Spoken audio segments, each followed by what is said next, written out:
Today we're going to be talking about comeback players for the Minnesota Vikings. And if you're watching this on the YouTube version, you can see it's a little bit, if you've been tuning in, you can see it looks a little bit different. We're currently in a little transition. I'm enjoying this a lot more, so I bought some more equipment to really have a lot more fun. So if you're also enjoying this, because I've been really appreciating the feedback I've been getting on the podcast lately, if you're also enjoying this, be sure to subscribe. I mean, if you want, you don't have to subscribe, but if you want to subscribe and you're enjoying it as much as I am, there's that option there. So, and liking the video too.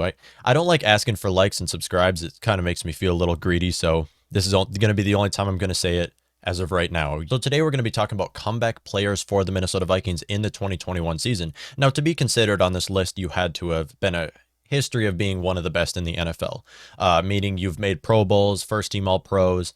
You had to have already had your shine in the NFL and just have maybe a down year, an injury year, or we just haven't seen you in some time play as good as you did. So I selected 4 players in the Vikings who have all made Pro Bowls, who should be making another Pro Bowl this upcoming season, potential All-Pro season if it does happen. And we're going to start with the obvious one, and that is Patrick Peterson, the best corner I have ever seen play football. And he's specifically known for his turnovers. He has, and his pass deflections.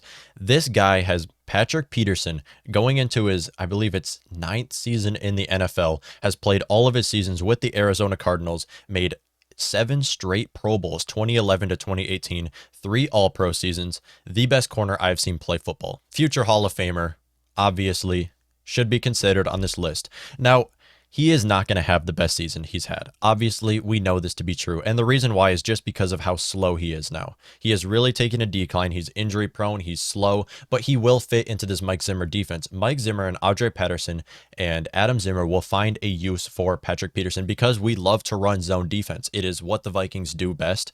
They run zone defense. They will throw a man corner, just one corner, and that will likely be Cameron Dantzler because he is our fastest corner. But Patrick Peterson will have his place as a zone corner with the Minnesota Vikings defense, and I do believe he has a potential on having an All-Pro Pro Bowl season. However, with that being said, we saw the tape of him going against Justin Jefferson, and Justin Jefferson just burned him. Justin Jefferson controlled Patrick Peterson, but we're still excited to see Patrick Peterson play. And then we have our quarterback, Kirk Cousins, who was ranked 16th best in the NFL. Which he's a top half quarterback. All right, we can just confidently say that. He's not a top 10 quarterback, but he's a top half. Did he have a bad 2020 season is the question? No, but the Vikings did. And when a team has a bad season, it's reflected on the quarterback and head coach. I don't make the rules. This is how it goes. It is the 2 most important positions, head coach and quarterback.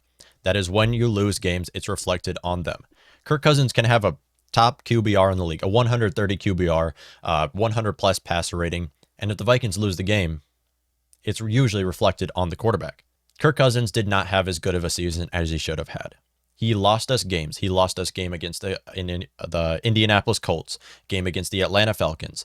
Kirk Cousins did lose us games, but it wasn't the biggest reason why the Vikings lost. Actually, if Kirk Cousins knows how to use his legs, he could not only be the comeback player for the Minnesota Vikings next year, but an MVP.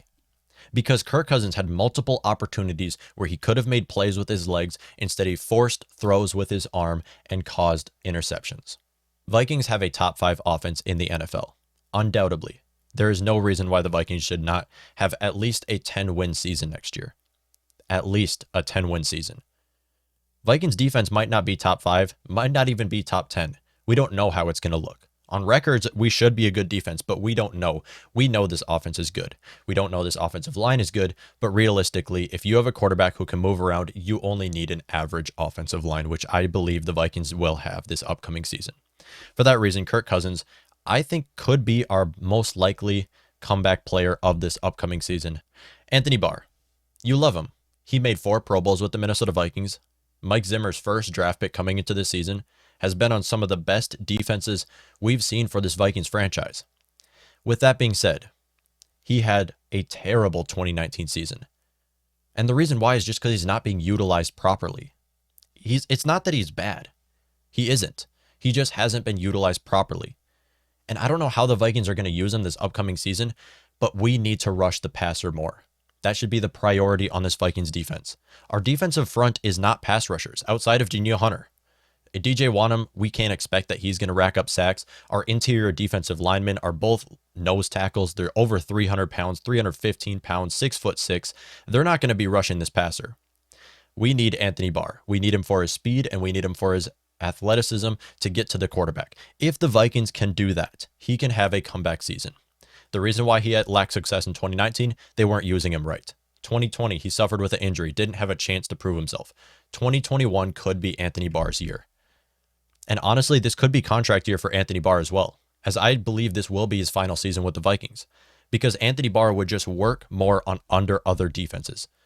He's playing under a 4-3 defense as of right now with the Minnesota Vikings, which you can find a use for him, but he could be utilized more under a 3-4 defense, like the Tennessee Titans, Tampa Bay Buccaneers, if someone moves on from them, potentially the Chicago Bears, and I hate to say that, but possibly the Chicago Bears could use him as well. So he is a potential comeback player for the Minnesota Vikings, as he did not make a Pro Bowl the last 2 seasons due to injuries and not being utilized properly.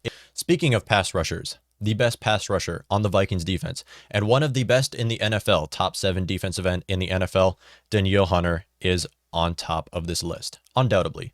I mean, he's had back-to-back seasons with 14.5 sacks, that being in 2018 and 2019. On top of that, he's the youngest player to ever reach 50 career sacks. He is a sack machine. To put that into perspective, 14.5 sacks, last year you add up all of the Vikings defensive ends, still wasn't enough. He had more sacks both of these seasons than the Vikings defensive ends had as a whole in 2020. That's how much we need Danielle Hunter. However, we're really excited to see Danielle Hunter play. We're excited to see him come back. We should also be very worried, because coming off of neck injuries, one thing we know as NFL fans, as fans of football who have watched, neck injuries are hard to come back from. But with that being said, he has to be on top of this list, as he did not play last year due to an injury and is still very young, 26 years old. 26 years old. And he's had 50 sacks already in his career. That is insane. I mean, Danielle Hunter is one of the best pass rushers in the NFL, and the Vikings really need him, because pass rush is the biggest question mark for this Vikings defense, and that's why the 2 biggest players on this list are Anthony Barr and Danielle Hunter, because of how much we need them to add to this pass rush. Vikings were ranked dead last in pass rush last year, when you take Yannick Ngakoue off of the picture, because he really only played 4 games with the Vikings. He played 4 games with the Vikings and was the Vikings sack leader last year. That's because we saw Fadio Denable, Jalen Holmes, Jordan Brailford, although I really do like that kid, Hercules Mataafa, DJ Wanham. We saw a bunch of defensive ends play last year, and none of them looked like NFL starting defensive ends. We looked like a bunch of practice squad guys. Jalen Holmes shouldn't be on this upcoming roster. Jordan Brailford, I'm excited. DJ Wanham, I'm also excited for. But either way, both of them don't look like NFL starting defensive ends. So those are the 4 players on this list who are comeback players for the Minnesota Vikings. Honestly, you can argue Adam Thielen and Harrison Smith on this list, but realistically, Adam Thielen and Harrison Smith had excellent seasons last year. Yes, they didn't make Pro Bowls. Harrison Smith maybe didn't have as many interceptions as he usually had. Adam Thielen might not have had 1,000-yard receiving, but he still had 14 touchdowns, which I believe was second in the NFL under Davante Adams, and had some of the best highlights from the Vikings team. He had 2 one-handed catches. He's one of the best route runners, possibly the best route runner and pass catcher on this Vikings team.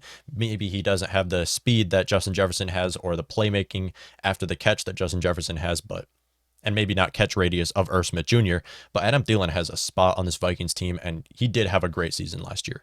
Even if he didn't have 1,000-yard receiving, he had a great season last year. Same with Harrison Smith, who was the only player on this Vikings defense, even though they both didn't make Pro Bowls. So that wraps up this episode. 4 players that I believe are potential comeback players for the Minnesota Vikings, with Danielle Hunter being on top, Kirk Cousins and Anthony Barr being a close second, and then obviously Patrick Peterson. You have to put him on this list. Let me know what y'all think.